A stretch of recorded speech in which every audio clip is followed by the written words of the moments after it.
And I do not have the answer. I cannot answer for them. But what I will say is that there's a lot of things that have been put in place inside the educational system that were not in place in the 60s, 70s, and 80s for various reasons. Okay? As we learn more about how students learn, these things are put in place. I mean, really, there's a conversation that's been going on throughout the entire nation about the functionality, how useful standardized tests are in general. Okay? I think somebody spoke to that with a flow earlier in the chat room. I mean, just in general, there's a general conversation about that.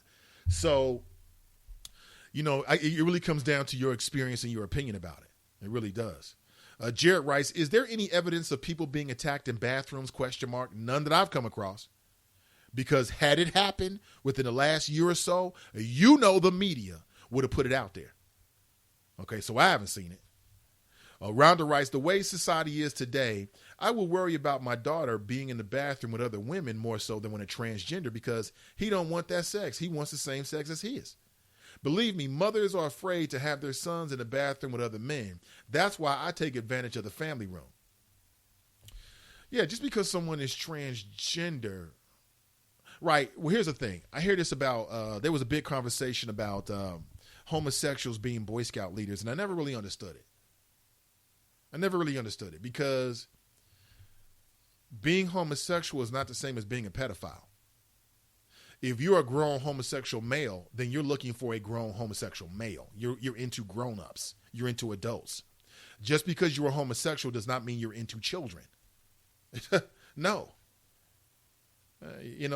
A homosexual male or homosexual person is going to look at a child the same way a heterosexual person was. Off limits. There's nothing there at all.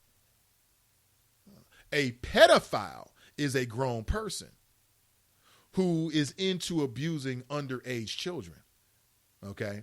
And that pedophile may have hetero or homoerotic feelings or tendencies. It just depends. Everybody's different. Akeem is silly. He says, bro, I'm smoking a spliff listening to you now. I think I got the voice right. Kishana writes, I agree, Rhonda. I go in with my girls now regardless. Yeah, you got to. Mr. Holliday writes, okay, Nate, that sounds good. I love to count money. Right, man.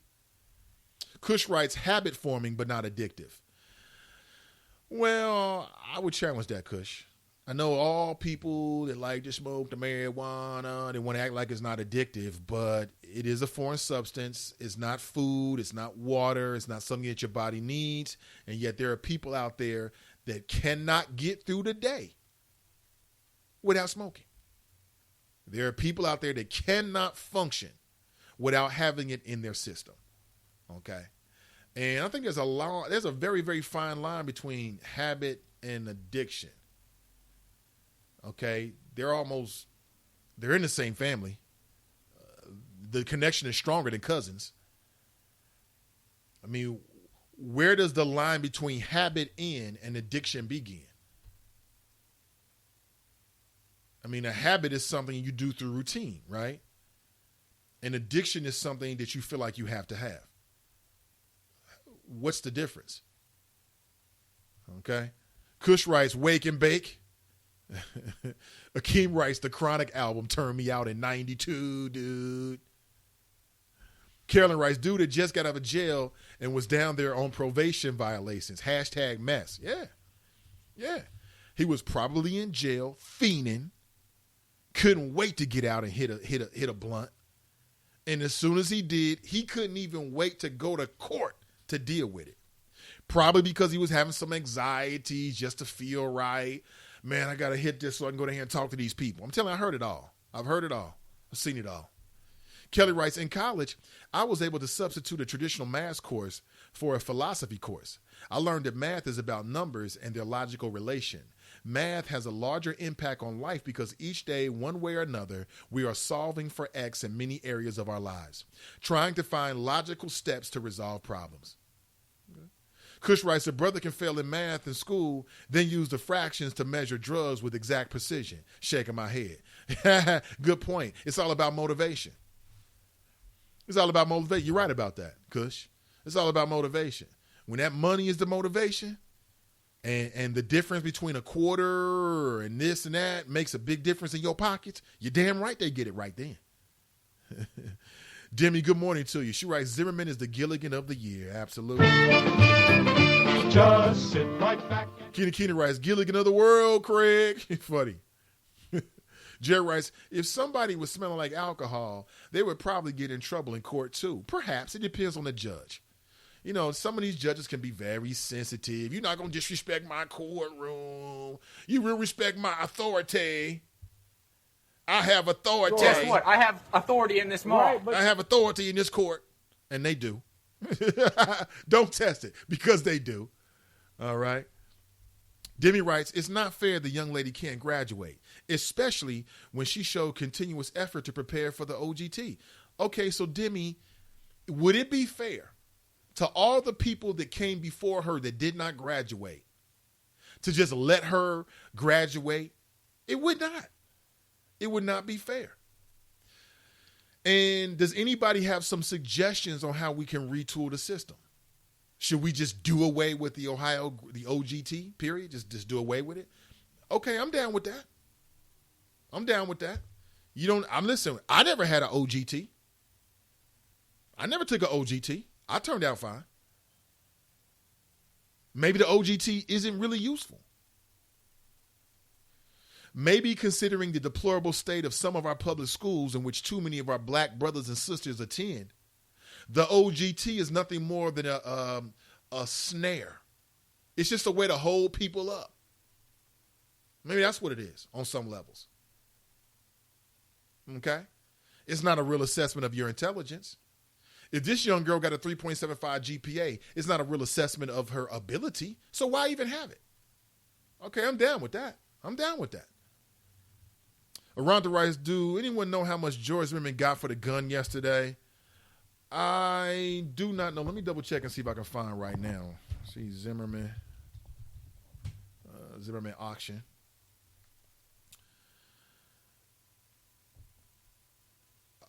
Folks, you're not going to believe this.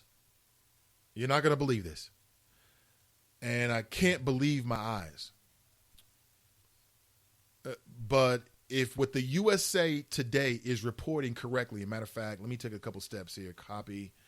I'm going to put this up right now because I must be reading this wrong. I must be reading this wrong. Give me 1 second because I'm doing two things at once. WTF? Question mark. It's now posted on my personal page, Nathan Ivey from the USA Today. Let me read the headline. I can't be reading this right. Bids in George Zimmerman gun auction top $75 million. With an M. Bidding in an online auction for the gun that George Zimmerman used to kill Trayvon Martin topped $75 million this morning.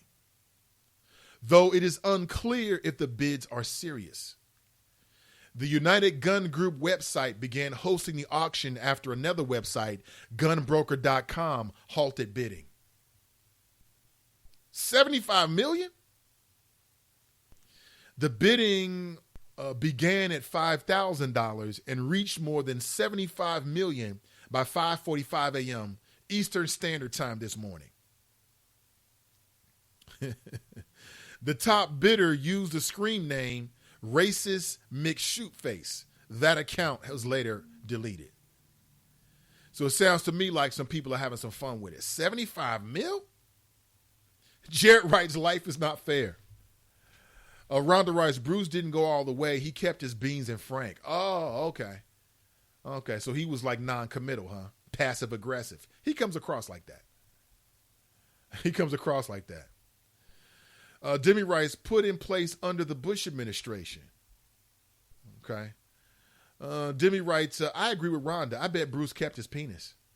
Jared writes, that young lady needs to get her GED and go to college. Hashtag keep it pushing. Tonika writes, Rhonda, I heard that Zimmerman's gun auction total was up to $75 million. She's right. $75 mil? James writes, so Jared Fogle and Dennis Hassard and the dude from Penn State are transgender, ? Right. None of them are, but they are pedophiles. Eric writes, Bill Clinton admitted he smoked. Curious what hot sauce Hillary did. They was smoking together. Come on now. Oh, man. Demi writes, I don't know how much OGT is a true indicator of future success. I'm not sure of its usefulness. I agree with you. Angela writes, good morning, Angela. She writes, they pulled the auction before it started yesterday. Yeah, they did. They pulled it. And then another website took on the endeavor. And it said, ain't nobody going to get this man no $65 million for this weapon. I mean, even a billionaire wouldn't do that. Whoever bids on this needs to be tracked by the FBI. They need to be tracked. Oh, my God. Rhonda writes, that's so sad, sad, sad.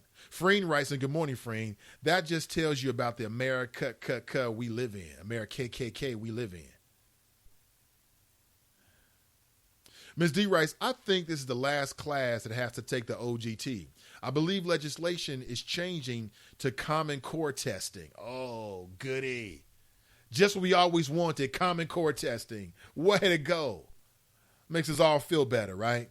Nathan Ivey with you. We'll be back with more. This is the Nathan Ivey Show.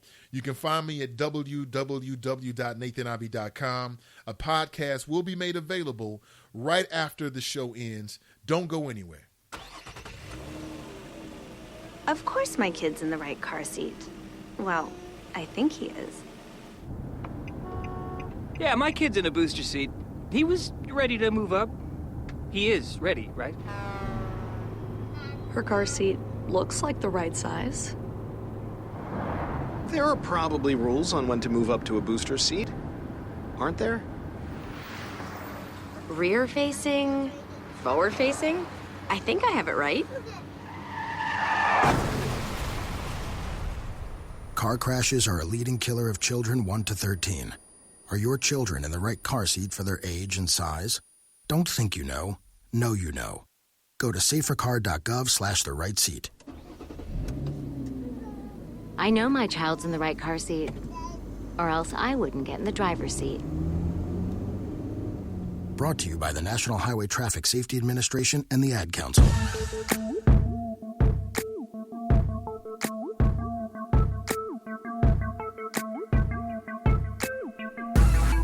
Good morning, everyone. Welcome back. Nathan Ivey with you. This is the Nathan Ivey Show, the last honest place in America. And tell one person about the show over the weekend as we grow this platform. I'm a futurist. I look to the future and see what's going to be popular before it actually is.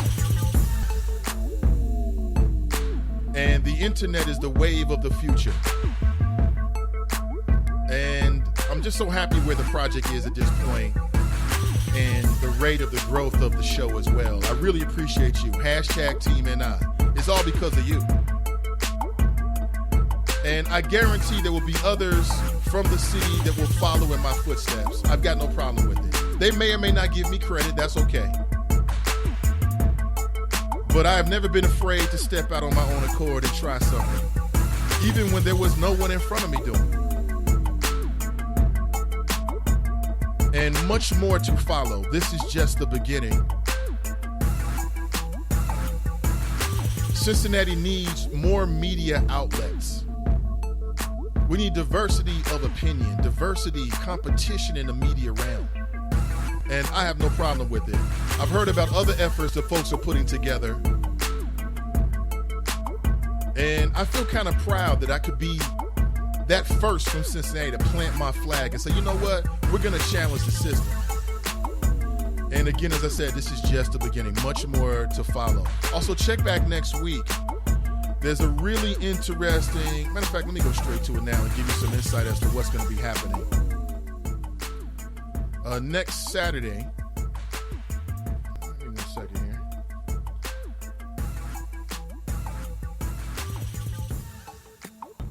And again, if you ever have any issues finding the show, the best is just to go straight to my website. That's where you can find me. NathanIvey.com.